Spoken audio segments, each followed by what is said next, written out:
Hi, everybody. I'm Mike Smith. Welcome to Litter Media Live Special Edition. This is Chillicothe Mayor Joe Sulzer, Luke Feeney.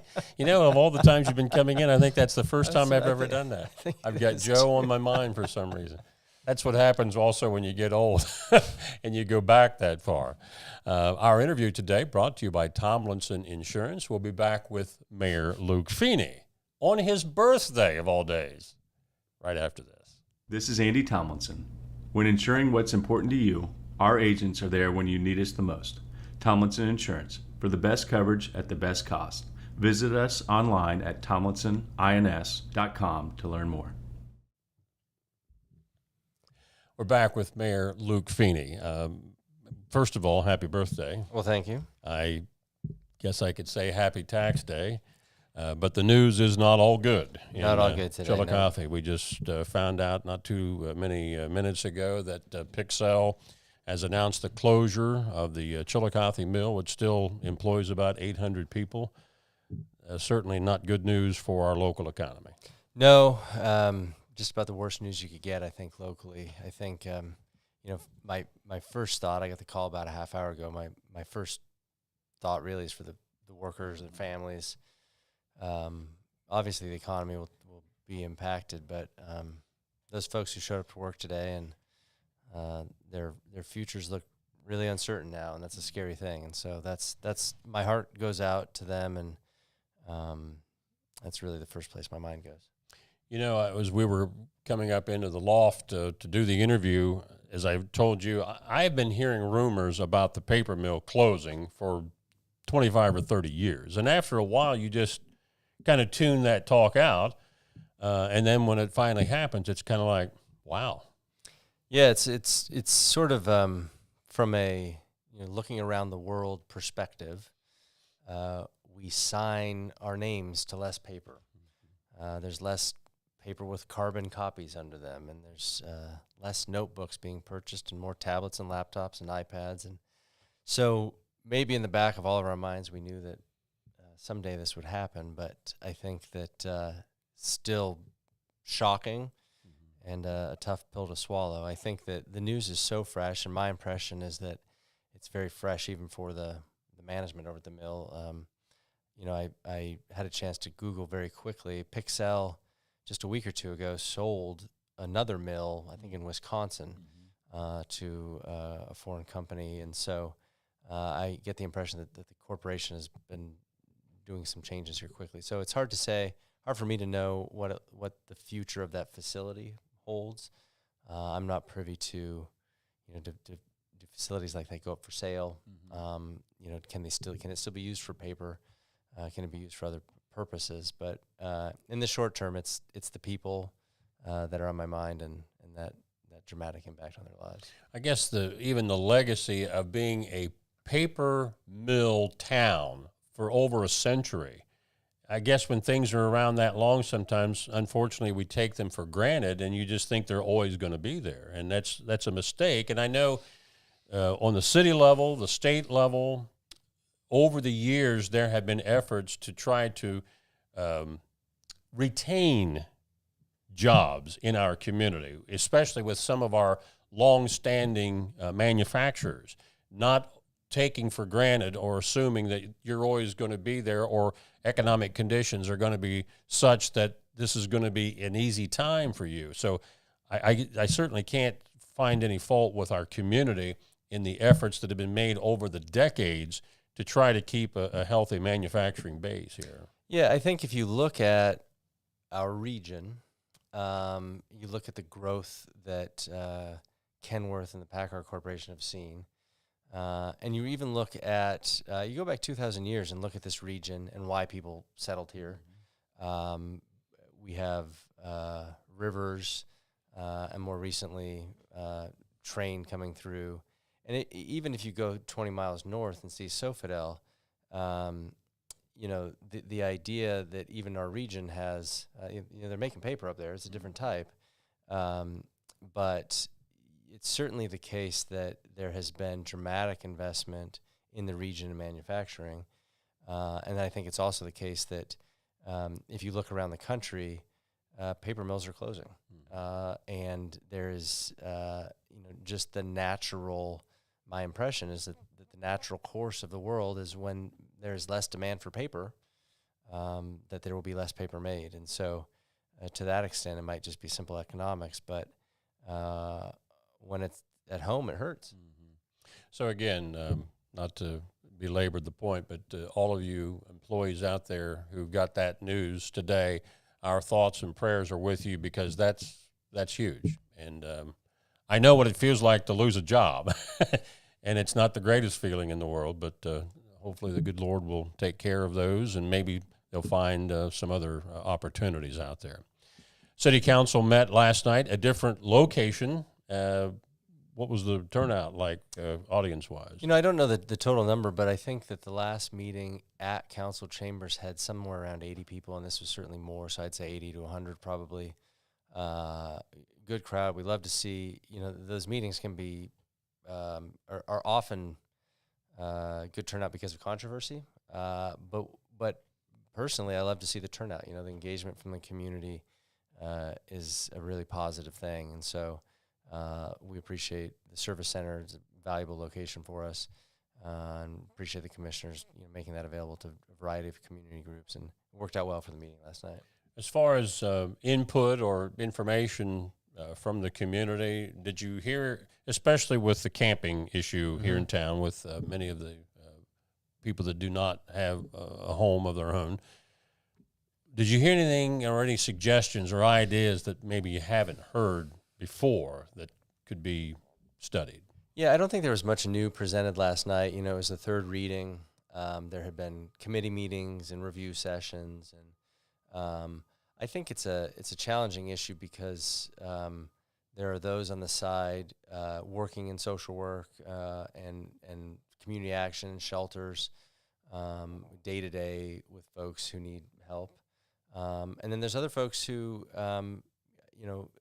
are concerned with trash and encroachment into private spaces or personal spaces. And so I think the challenging thing in those moments is to look around the room and remember that we're all humans and people and neighbors. Maybe in this moment with the Pixel news, maybe a little bit easier to do that and put things in perspective. But I think it can be hard in those moments to recognize that maybe both sides have valid points, and trying to reach compromise and solutions is really what we do really well as a community. But sometimes when things sort of progress, sometimes in a public fashion, it can be harder to negotiate that terrain, because I think sometimes people feel backed into a corner and entrenched in positions, and reaching a compromise can be challenging. So did that legislation proceed and it pass? Did. Yep, it passed. The vote, it was a narrow vote. There are 5 council members, or I'm sorry, there are 8 council members now, and it passed. So the legislation was approved in a vote of 5-3. Majority passed, but it was a slim margin. And I'm assuming you will sign that legislation or not? I haven't decided yet. I think the biggest concern that I heard was from the police chief. The legislation itself, my understanding is that the content was borrowed from other communities. I've looked at some of that legislation from other communities, and the language has changed some. The police chief, I think his biggest concern, I would classify his concerns as twofold. One, that he wasn't seeking the legislation in the first place. But 2, that the way that the legislation is drafted has various areas that, in his opinion, are vague, which would make the enforcement challenging, if possible at all. So, as an example, a speeding ordinance might say, if you go over 25 miles an hour, you shall be that shall be a misdemeanor, or that is a violation. This language says something along the lines of that may be a violation, but doesn't clarify how the police determine whether or not it is. So it may not be as well. So it may be a violation or may not be, but there's no clarification there. And usually you would see, I think, in that type of language, a shall or a must. And I think that was the concern that the police chief expressed. And so that's something I'll have to weigh in that decision. It was such a narrow vote as well that I'll have to figure that out. I think I have something like 10 days to make that decision. Not just about that particular ordinance, but any legislation that is approved that you might veto for the reasons that are possible. Does that mean that if council wanted to proceed, do they have an override? Yeah. But what would require vote-wise for an override? I believe it is 2/3 or 6. And so I'd have to double check. There's state law on it, and then there may be local codified ordinances on it. But the news this morning from Pixel sort of has my focus shifted for sure. Yeah. And any legislation that, let's say it is vetoed, they don't have the votes to override it, and so they say, well, let's go back and make some changes. Do you have to start from scratch all over, or can you take an existing ordinance and make the shall or put that in there, and that might work? Yeah, that's a great question. I think I'm going on 10 years now, and I've never vetoed anything. But my impression would be that a veto that does not get overturned would be the same as legislation getting voted down. So it could always be a committee assignment in the future. And I think that one of the things that, council people and some of the people in the public were asking for was not to vote it down, but to table it. And sort of that compromise conversation comes from, because tabling would give a chance to sort of work through. But my understanding would be that a veto would essentially, a veto that's not overruled would strike it down, and then a process would essentially start from scratch. Another piece of legislation that was up for a third reading was to put on the ballot a renewal for paving. Correct. I can remember when this went on about a decade ago, I think. Did that move through? It did. Yeah, it was exactly a decade ago. It was 2015. I think it was first on the ballot in the fall of 2014, and then in the spring of 2015 it passed. I was city auditor at the time, and Mayor Everson and city council and us worked together to put that in front of the voters.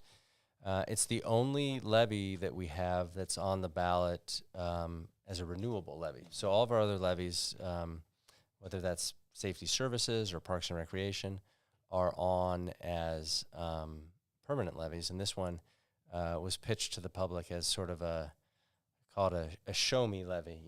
We said we'll show you how much paving we can get done with this money, and then we'll come back in 10 years and ask for a renewal. And I think that there's been two major, I'd say, positive outcomes from it. One is that we're just able to do our own paving program, averaging probably about $1 million a year. But we're also able to use the paving money as kind of a multiplier, so we can use it for matching dollars for grants.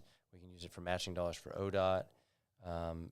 This past year, the paving project that came through Chillicothe on Route 50, the city's match on that project was $500,000. Wow. And without the paving dollars, frankly, that money is just not going to be appropriated because there's just not that type of revenue in the general fund. And so it has been a blessing in more ways than one, because it's allowed us to really go above and beyond the amount of tax revenue that's brought in, because when you can use it as a match, we know that we can draw in money from other sources, maximize the taxpayer dollars. Now, will that appear this November? It will. Okay. And one other note about that, I know when electric cars, hybrids, came on board, and a lot of hybrids are on the road now. Have you seen, or at least the city of Chillicothe, seen less revenue coming in off like gas tax money because of that? We haven't. The big thing that happened was right around 2019, 2020, the state actually increased the gas tax. But in 2020, so many people stopped driving that we didn't see an uptick in that gasoline tax in that year. The other thing that the state has done is they've put on a surcharge on electric vehicles. When you get an electric vehicle registration, I want to say it's about $250 versus a regular registration to try and account for some of that lost tax revenue. The tax revenue that the city gets related to gasoline tax is related to, I think it's related to the mileage of state highway miles we have coming through the city. Gotcha. So it doesn't actually, and it can only be used related to state highway. So for us, I want to say that's maybe $100,000 a year, somewhere between $100,000 and $200,000 a year. So we use that money. For example, we use part of it for matching on Bridge Street, or we use it on Route 50. Anywhere we have state highway, which is our responsibility, but it's shared with the state of Ohio. And they take, I think a 80-20 split. They pay 80%, we pay 20%. You brought it up before we close. This is only day 2 of the Bridge Street Phase 1. Day 1 went all right? Well, I drove through last night. I saw the barrels. I did not get any phone calls. I think that they will be coming, though, and I think there will be some pain, but eventually it'll be a good thing for the community. All right. Mayor, we appreciate your being with us. Happy birthday, by the way. Appreciate it. Again, Chillicothe Mayor Luke Feeney, our guest today on the Litter Media Live Special Edition, brought to you by Tomlinson Insurance. I'm Mike Smith.